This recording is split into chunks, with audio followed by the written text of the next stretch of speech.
nagbabantay. Ayan. Sino-sino. Meron bang partikular na babantayan o lahat sila? Ayan, oh. Sige nga, tanungin nga natin itong inilunsad na Bantay Senado, ang kanilang spokesperson, si Professor Clive Argelias. Professor, magandang morning. Si Ka Jerry at si Edniel po ito. Hello, Prof. Hello. Magandang umaga. Ayan. Magandang umaga po. Opo, kumusta po kayo? Mabuti naman po. Kahapon nga po inilunsad namin ng Bantay Senado. Maraming salamat po sa imbitasyon sa DZRH. Ayan, opo. Yun. Unang tanong po namin ano po bang ang babantayan sa Senado? May particular ho bang grupo sa mga nangyayari kasi ngayon, talagang parang ang taong bayan ay nagbabantay na. Hindi lang nanonood, inaabangan ang mga pangyayari sa Senado. Tsaka ginagawang memes afterward. Ayan, oo. Ano ho ba, yung bang inyong inilunsad, anong layunin at para saan? Yan. Yes. Yung Bantay Senado po ay samahan po ito ng mga iba't ibang volunteers mula po sa mga legal experts hanggang sa mga estudyante, mga akademiko, iba pang mga profesional na ang ating pong layunin ay bantayan po yung pagsasagawa ng Senado noong impeachment trial ni Vice President Sara Duterte. Gusto natin na patas at walang kinikilingan o impartial yung magiging daloy ng buong paglilitis doon sa ikalawang Pangulo. Wala namang partikular na senador na talagang nakafocus lang nating bantayan, kundi lahat po ng mga senator judges. Pero hindi naman ho sa parang naggusto niyong bantayan ng Senado para i-convict si VP Sara. Hindi ho ba ganoon?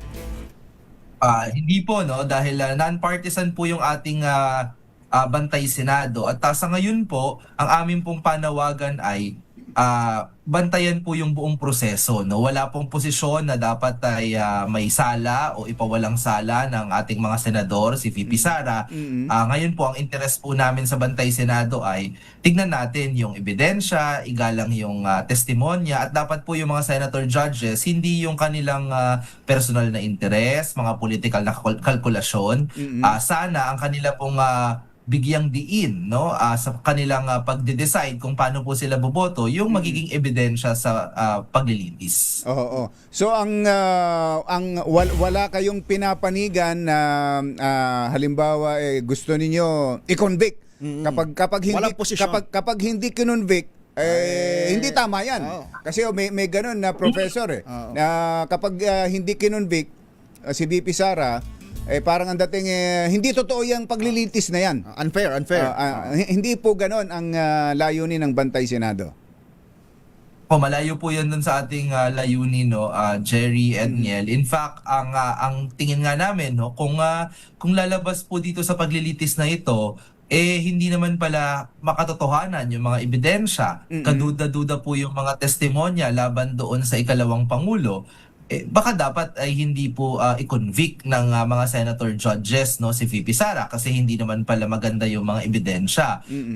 Gayon din, kung lalabas naman po sa paglilitis na may sapat na ebidensya, maganda po yung mga testimonya, wala tayong pagdududa, dapat ay maging batayan yun ng mga senator judges kung dapat ba talagang makonvict si VP Sara. So sa ngayon, kasama po kami ng marami ding mga Pilipino na susubaybay doon sa impeachment trial kung papaano po ba lalabas yung mga ebidensya dyan. Kaya nga ang gusto po namin ay yung mga senator judges, sana ngayon, dahil hindi pa naman nag-uumpisa talaga yung paglilitis, walang prejudgment. Bukas pa po yung kanilang isipan, bukas pa po yung kanilang sariling posisyon doon sa pagtakbo ng buong paglilitis. Kasi kung ngayon pa lang may hatol na sila na convicted na o acquitted na, baka maapektuhan po yung proseso, di ba? Na hindi na ipakita yung mga ilang testimonya, hindi na ipakita yung mga ilang ebidensya. Kaya sa tingin namin, mahalaga yung Bantay Senado para mabuo po yung proseso ng paglilitis. Kasi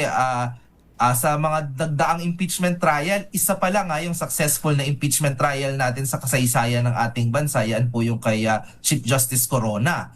aborted hindi na interrupted yung impeachment trial kay dating Pangulong Joseph Estrada. So may worries, 'di ba, na baka mamaya hindi po makumpleto yung buong proseso. Sir, going into the technicalities, Professor, paano ba kayo magbabantay? Paano yung ano yan? Tantusan ba yan? At saka paano yung output?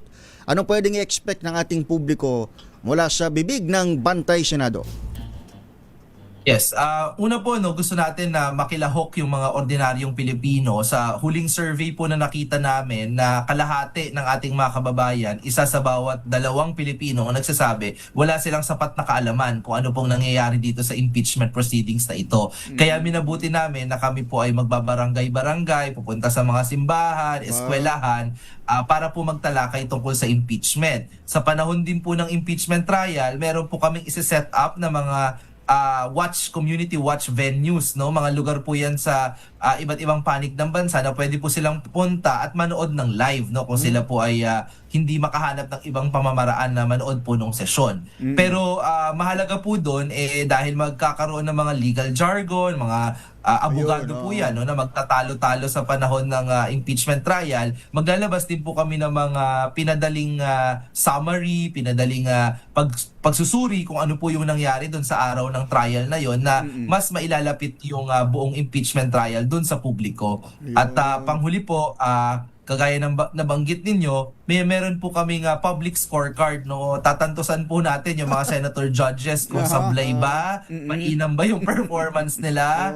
Ganoon na din po sa prosecutors at saka sa defense team. Oo. Kaya lang paano ho yan kung ang gusto ho ng kampo ni VP Sara i-dismiss na kaagad yung kaso laban sa kanya. Yan, no. Well, kami po, syempre, nasa ano naman yan, no? Nasa kamay naman ng mga senator judges kung paano po nila sasagutin yan doon, yung request ng kampo ni VP Sara. Pero sa tingin namin, sa Bantay Senado, dahil mahigit 80% naman na mga miyembro po ng Kamara ng House of Representatives yung nag-endorse ng articles of impeachment, tingin namin na may batayan para magkaroon ng isang buong impeachment trial na hindi prematurely ay itigil yung impeachment trial. Ikalawa po, nilabas lang kahapon ng Okta Research, no, isang national survey na 7 sa bawat 10 Pilipino, no, ano po yan, 74%, kung tama yung pagkakaalala ko, ay suportado po nila na magkaroon po ng impeachment trial. Itong 74%, kagaya po ng Bantay Senado, hindi nila pa sinasabi na dapat i-convict, dapat i-acquit si VP Sara. But at this point, meron pong malinaw na majority ng ating mga kababayan, kagaya po namin sa Bantay Senado, ang nagsasabi po dapat magkaroon ng impeachment trial. Tama po kayo. 74% po ito, survey ng Okta Research. At kung mapapansin natin, kahit sa mga previous surveys ng Okta Research, talagang mataas. Meron silang 69% na nung nakaraang March, merong 78% nung April, 80% ng July. Ibig sabihin, mas mas maraming mga Pilipino, mayorya ng mga Pilipino ang gusto sumalang humarap si VP Sara sa impeachment trial. At kayo sa Bantay Senado, ganun din ang gusto po ninyong mangyari. Oo, no, sa Bantay Senado. And in fact, meron din naman pong mga taga-suporta, no, ng ikalawang pangulo doon sa aming network kasi wala namang requirement na dapat ay hindi ka supporter ni VP Sara. At kahit sila mismo din gusto nilang harapin po ni Vice President yung mismong mga aligasyon kasi naudlot na yung unang impeachment noong nakaraang taon. Ito na siguro din yung pagkakataon para magkaharap-harap na at malaman po yung katotohanan. And then, you know, by all means, kung ma-acquit, mako-convict, at least matutuldukan na, no, yung mga aligasyon din kay VP Sara. Hindi ho kaya, Professor, na mas magandang bantay impeachment ang maging tawag natin. Total, impeachment yung trial yung tututukan ninyo. Pero ngayon, Bantay Senado muna kayo. Bantayan nyo muna yung nangyayari ngayon sa Senado. Tsaka July pa, kailan ba ang arangkada nitong Oo nga sa dami ho ng mga pangyayari ngayon sa Senado, mukhang tama. Mukhang tamang maging aktibo ang Bantay Senado ngayon sa mga pangyayari, Professor. Tama po kayo na dapat talaga ang originally no, ang naisip po noong ating mga yung volunteers network ay baka dapat impeachment watch. Pero dahil din dun sa tinatakbo po ng Senado, may layunin na din na baka pagkatapos po nung trial ay kung gusto pa po nung ating mga volunteer citizen observers ay maaari po talagang mag-focus na din sa pagbabantay dun sa Senado. Mukha po kasing sa ating pong mga kakulitan ng ating mga senador ay kailangan po ata nilang bantayan para gampanan po yung kanilang trabaho, no?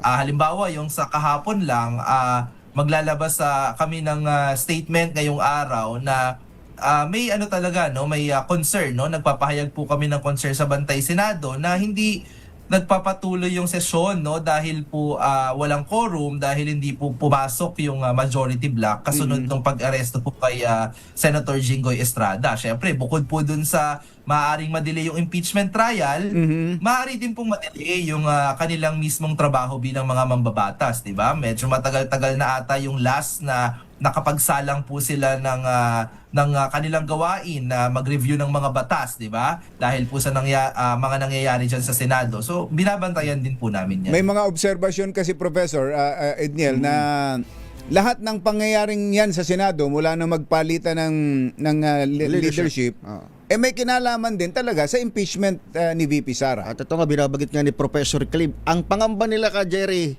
baka pati yung start na impeachment, ma-delay. Dahil dito sa mga Senate serye na yan. Yes, ano po no, parang I think ano naman wala naman pong kumbinsido sa ating mga kababayan na wala pong kinalaman yung impeachment trial doon sa mga nagdaang linggo sa Senado, doon sa mga pagbabago po ng liderato, yung nangyaring barilan at iba pa pong drama doon sa Senate, no. Kaya nga tingin namin mabuti talaga na may Bantay Senado para alam po ng ating mga senador na hindi lang naman nanonood yung ating mga mamamayan, no? Ay sila, binabantayan po sila na hindi pwedeng yung pangamba natin na baka mamaya meron pong delays, baka may sabotage or obstruction doon sa mismong impeachment trial. At hindi naman po nila masisisi kung yung mga ordinaryong mamamayan ay may pangamba dahil ito po yung nakikita sa ngayon doon sa ating Senado. Kailangan bang magkaroon ulit ng palitan sa tingin ninyo para sa palagay ng Bantay Senado ay magkaroon ulit ng leadership change sa Senado, o okay naman kayo dito sa kasalukuyang leadership? Hands off naman po yung Bantay Senado kung gusto po ng ating mga senators na magpalit ng kanilang leadership, no? Pero bukas po yung Bantay Senado na sumuporta po sa Senate President na gagampanan po yung kanyang tungkulin na mag-preside po sa isang impeachment court. So, halimbawa po niyan kahapon ang presiding officer po si Senate President Alan Peter Cayetano, medyo nakakadismaya, di ba, na hindi po siya nagpakita doon sa dapat na sesyon ng Senado. So we are also worried na sa mga susunod na panahon, maaari din po bang yung impeachment court ay nawawalan ng presiding officer at hindi makapaggawa ng kanyang trabaho. Maaari kasing maging source ng delay. So kung yan po sa tingin ng Senado baka mas mainam na may ibang presiding officer, so magiging susuportahan po yan ng Bantay Senado. At napakahalaga po sa isang impeachment trial na yung ating presiding officer ay katiwa-tiwala, source po ng katotohanan doon sa buong proceedings, kasi mahirap na nga po yung laban ng fake news sa labas ng Senado. Mahihirapan pa po kung hindi kakampi ng taong bayan yung presiding officer ng impeachment court, no? So yun din po, no? So kung tingin nila may mas katiwa-tiwala na Senate President na maaaring magpatakbo ng ating paglilitis, we welcome po yan ng Bantay Senado. Okay. At yun ba ang magiging official ng stand ngayon ng Bantay Senado, ang manawagan para doon sa isang mas katiwa-tiwala na liderato dito sa mataas na kapulungan ng Kongreso?